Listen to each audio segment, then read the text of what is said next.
ओम शांति। प्रातः मुरली बापदादा मधुबन 17 जुलाई 2021।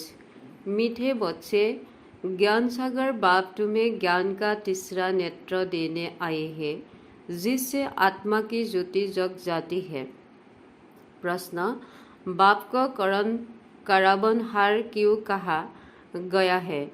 वह क्या करते हैं और क्या कराते हैं? उत्तर, बाप कहते, मैं तुम बच्चों को मुरली सुनाने का कार्य कराता हूँ। मुरली सुनाता, मंत्र देता, तुम्हें लायक बनाता और फिर तुम्हारे द्वारा स्वर्ग का उद्घाटन कराता हूँ। तुम पैगंबर बन सबको पैगाम देते हूँ। मैं तुम बच्चों को डायरेक्शन देता, यही मेरी कृपा व आशीर्वाद है। गीत, कौन आया आज सवेरे सवेरे? ओम शांति। बच्चों ने गीत सुना, हम बच्चों की सवेरे सवेरे जगाने कौन आया है, जो हमारा तीसरा ज्ञान का नेत्र एकदम खुल गया। ज्ञान सागर परमपिता परमात्मा द्वारा हमारा तीसरा नेत्र ज्ञान का खुला है। कहते भी है बाप ज्योति जगाने वाला है, परंतु वह बाप है यह कोई नहीं जानते हैं। ब्रह्म समाजी कहते हैं वह समाधि है, ज्योति है। मंदिर में हमेशा वह ज्योति ही जगाते हैं, क्योंकि वह परमात्मा को ज्योति स्वरूप मानते हैं। इसलिए वह मंदिर में देवा जगाती ही रहती है। अब यह बाप कोई मासिस से देवा नहीं जगाते हैं, यह तो बात ही न्यारे है। गाया भी जाता है ईश्वर की गति मोती न्यारी है। तुम बच्चे अब समझाते हो, बाप सदगति के लिए आकर ज्ञान युग सिखलाते हैं। सिखलाने वाला तो जरूर चाहिए ना। शरीर तो नहीं सिखलाएगा, आत्मा ही सब कुछ करते हैं। आत्मा में ही अच्छे बुरे संस्कार रहती है। इस समय रावण की प्रवेशता के कारण मनुष्य के संस्कार भी बुरे हैं, अर्थात 5 विकारों को प्रवेशता है। देवता में यह 5 विकार होती नहीं। भारत में जब देवी स्वराज्य था तो यह बुरे संस्कार नहीं थे, सर्वगुण संपन्न थे। कितनी अच्छे संस्कार थे देवी देवताओं के, जो अभी तुम धारण कर रही हो। बाप ही आकर सेकंड में सर्व को सदगति देते हैं। बाकी गुरु गुहाएं आदि यह तो भक्ति मार्ग में चलती आई है, जो एक की भी गति सदगति नहीं कर सकते। बाप के आने से ही सर्व की सदगति होती है। परमपिता परमात्मा को बुलाते ही इसलिए है कि आकर पतित दुनिया का विनाश कर पावन दुनिया का उद्घाटन करो व दरवाजा खुलो। बाप आकर गेट खुलाते हैं शिव शक्ति माताओं द्वारा। वंदे मातरम गाई हुई है। इस समय की कोई भी माता की वंदना नहीं की जाती, क्योंकि कोई भी श्रेष्ठाचारी माता नहीं है। श्रेष्ठाचारी उनको कहा जाता है जो जुगबल से पैदा हो। लक्ष्मी नारायण को श्रेष्ठाचारी कहा जाता है। भारत में देवी देवता जब थे तो भारत श्रेष्ठाचारी था। इन बातों को मनुष्य तो जानते ही नहीं, वह अपने ही प्लान बना रही है। गांधी भी रामराज्य चाहते थे, इससे सिद्ध है कि रावण राज्य है। भारत पतित है, परंतु रामराज्य स्थापन करने के लिए तो बेहद का बापूजी चाहिए, जो रामराज्य की स्थापना और रावण राज्य का विनाश करे। बच्चे जानते हैं रावण राज्य को अब आग लगती है। सभी आत्माएं अज्ञान अंधेरे में सोए हुई है। तुम जानते हो हम भी सोए हुए थे, बाप ने आकर जगाया है। भक्ति की रात पूरी हुई, दिन शुरू होता है। रात पूरी हो, अब दिन हो रहा है। बाप संगम पर आया हुआ है। बच्चों को दिव्य दृष्टि और ज्ञान का तीसरा नेत्र देते हैं, जिससे तुम सारे जान चुके हो। तुम्हारे बुद्धि में बैठा हुआ है कि यह बना बनाया अविनाशी ड्रामा है, जो फिरता ही रहता है। तुम अभी कितना जाग गई हो, सारी दुनिया सोई हुई है। अभी तुम बच्चों को सारे विश्व के आदिमय अंत, मूल वतन, सूक्ष्म वतन, स्थूल वतन का पता है। बाकी सारी दुनिया कुंभकर्ण की अज्ञान नींद में सोई हुई है। यह किसी को पता नहीं कि पतित पावन कौन है। पुकारते हैं ही पतित पावन आओ, यह नहीं कहते कि आकर सृष्टि के आदिमय अंत का राज्य समझाओ। बाप कहते हैं तुम इस सृष्टि चक्र को समझाने से ही चक्रवर्ती राजा बनती हो, याद से ही पावन बनती हो। यह भी जानते हो विनाश सामने खड़ा है, लड़ाई भी होनी है। बाकी कौरवों पांडवों को लड़ाई नहीं हुई। पांडव कौन थे यह भी किसी को पता नहीं। सेना आदि की कोई बात ही नहीं। तुम्हारी तरफ है साक्षात परलौकिक परमपिता, उस बाप से ही वर्षा मिलता है। तुम जान गई हो कृष्ण की आत्मा सुरक्षी जन्म भोग अब फिर बाप से वर्षा ले रही है। वर्ल्ड की हिस्ट्री ज्योग्राफी रिपीट होती है। अब तुम बच्चों की विनाश के पहले शतप्रधान जरूर बनना है। गृहस्थ व्यवहार में रहते कमल फूल समान पवित्र रहना है। गाया भी हुआ है भगवान उवाच, गृहस्थ व्यवहार में रहते यह एक जन्म पवित्र बनो। पास्ट इज पास्ट, यह तो ड्रामा में नोट है। सृष्टि को शतप्रधान बनना ही है। यह ड्रामा की भाभी है, ईश्वर की भी भाभी नहीं। ड्रामा की भाभी ऐसे बनी हुई है जो बाप वेद समझाते हैं। आधा कल्प जब पूरा होता है तब बाप आते हैं। बाप कहते हैं जब रात पूरी हो दिन शुरू होता है तो भी मैं आता हूँ। शिवरात्रि भी कहते हैं ना, शिव के पुजारी शिवरात्रि को मानते हैं। गवर्नमेंट ने तो हॉलीडे भी बंद कर दिया है, नहीं तो कम से कम एक मास हॉलीडे चलनी चाहिए। कोई को भी पता नहीं शिव बाबा सर्व की सदगति करने वाला है, वही सर्व का दुख हरता सुख करता है। उनको जयंती तो बुरी धूमधाम से एक मास सब धर्म वालों को माननी चाहिए। खास भारत को बाप डायरेक्ट आकर सदगति देते हैं। जब भारत स्वर्ग था तो देवी देवताओं का राज्य था। उस समय और कोई धर्म ही नहीं थे। देवताएं विश्व के मालिक थे, कोई पार्टीशन आदि नहीं थे। इसलिए कहा जाता है अटल अखंड सुख शांति संप्रति का देवी राज्य फिर से हम प्राप्त कर रहे हैं। बेहद के बाप से बेहद का वर्षा 5000 वर्ष पहले भी मिला था। सूर्यवंशी चंद्रवंशी राज्य में कोई दुख का नाम नहीं था। गाया भी जाता है राम राजा राम प्रजा राम, वहाँ अधर्म की कोई बात नहीं। बाबा ने तुम्हें ब्रह्मा और विष्णु के बारे में भी समझाया है कि इन दोनों का आपस में क्या संबंध है। ब्रह्मा की नाभि से विष्णु निकलना, यह कैसा वंडरफुल चित्र बनाया है।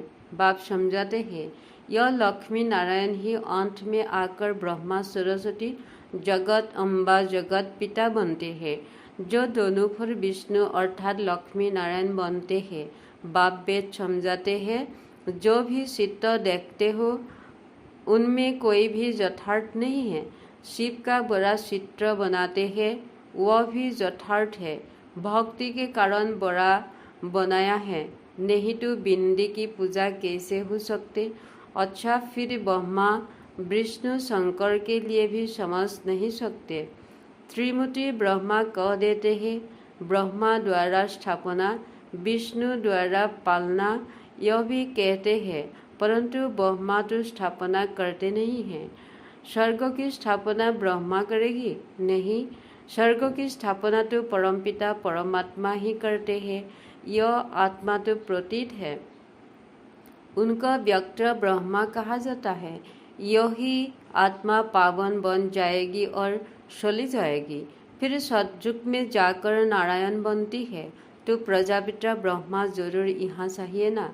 चित्र फिर वहाँ दे दिए हैं, जैसे यह ज्ञान के अलंकार वास्तव में है तुम्हारे, परंतु विष्णु को दे दिए हैं। नुधा भक्ति में भी साक्षात्कार होता है। मेरा का भी नाम गाया हुआ है ना। पुरुषों में नंबर 1 भक्त है नारद, माताओं में मीरा गाई हुई है। तुम अभी नारायण अथवा लक्ष्मी बढ़ने के लिए यह ज्ञान सुन रही हो।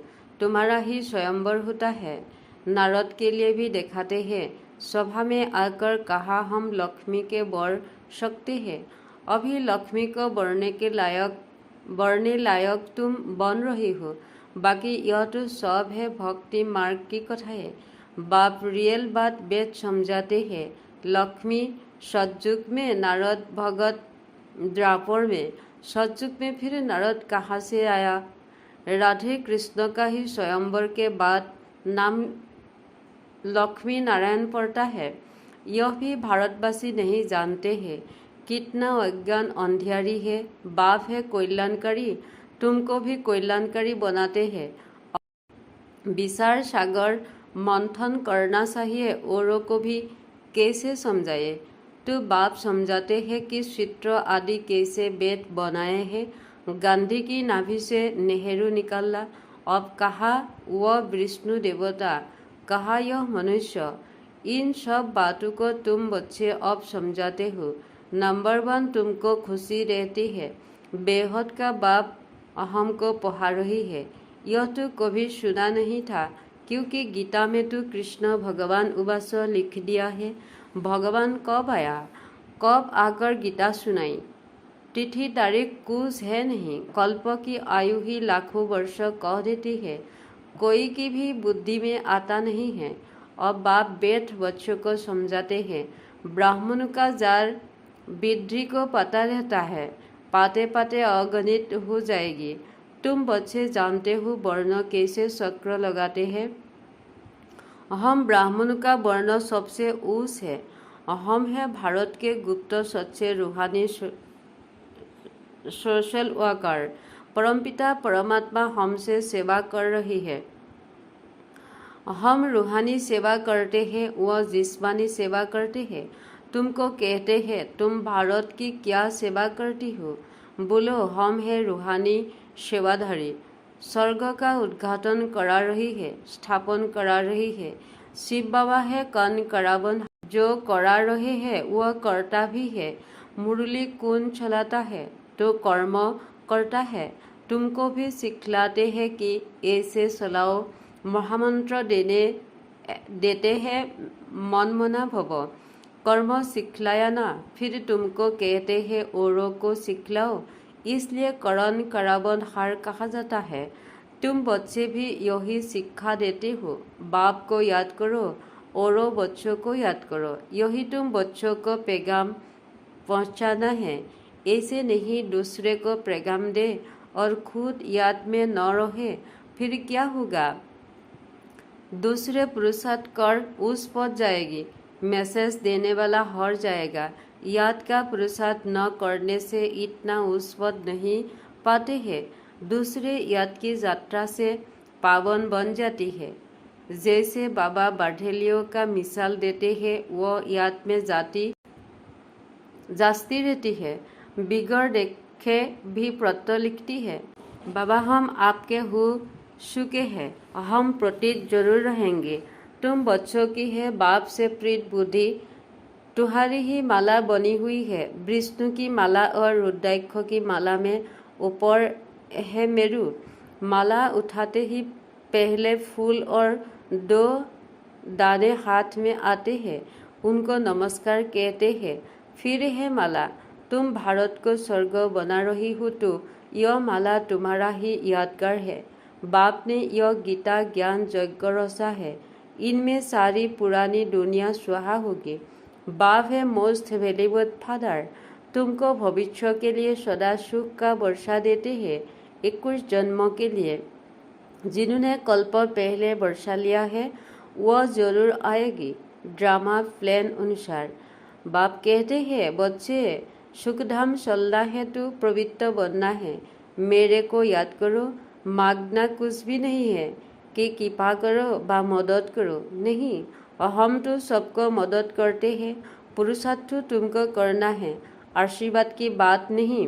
बाप कहते हैं मामेकम याद करो। याद करना तुम्हारा काम है, डायरेक्शन देना यही कृपा है। बाकी तो फल खाओ पियो घूमो फिरो, तुम्हें पवित्र भोजन ही खाना है। हम देवी देवता बनते हैं, वहाँ प्याज आदि थोड़े ही होगा। यह सब यहाँ सुरना है, यह चीज़ें वहाँ होती नहीं, बीज ही नहीं है। जैसे सतयुग में बीमारियाँ यदि होती नहीं, अभी देखो कितनी बीमारियाँ निकली है। वहाँ तमोगुनी कोई चीज़ होती नहीं, हर चीज़ शतोप्रधान। यहाँ देखो मनुष्य क्या क्या खाते हैं। अब बाप बच्चों को कहते हैं मुझे याद करो और संग तुर मुझ संग जुड़ो तो तुम पावन बन जाएगी। अच्छा, मीठे मीठे सिकेलाधे बच्चों प्रति माता पिता बाप दादा का याद प्यार, गुड मॉर्निंग। रूहानी बाप के रूहानी बच्चों को नमस्ते। धारणा के लिए मुख्य सार, पास्ट इज पास्ट, जो बीता उसे भूलकर गृहस्थ व्यवहार में रहते शतप्रधान बनने का पुरुषार्थ करना है। विनाश के पहले पावन जरूर बनना है।